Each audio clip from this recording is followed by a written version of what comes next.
ఆలయంలో వరుణయాగం ప్రత్యేక పూజలు ప్రారంభమయ్యాయి. ఈవో శ్రీనివాసరావు, చైర్మన్ రమేష్ నాయుడు పూజలలో శాస్త్రోక్తంగా పాల్గొన్నారు. ఈ నెల 11 వరకు వరుణయాగ సహిత సహస్ర ఘటాభిషేక విశేష పూజలు జరుగుతాయని వెల్లడించారు. 36 మంది ఋత్వికులు యాగంలో పాల్గొంటున్నారన్నారు. ముందుగా ప్రధాన ఆలయం గోపురం నుంచి పసుపు, కుంకుమ, పూలు, ఋషియ శృంగ మహర్షి చిత్రపటంతో ఆలయ ప్రవేశం చేశారు. లోక కళ్యాణాన్ని కాంక్షిస్తూ అర్చక స్వాములు సంకల్పాన్ని పఠించారు. వర్షాలు సకాలంలో కురిసి పంటలు బాగా పండాలని ఆకాంక్షించారు.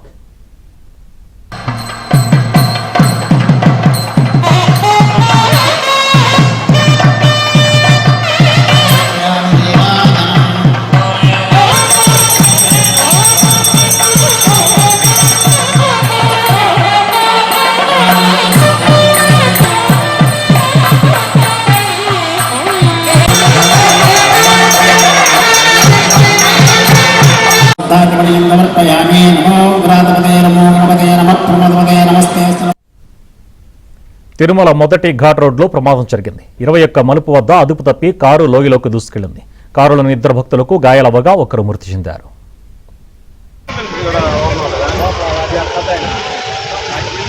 నా అంతా వయసు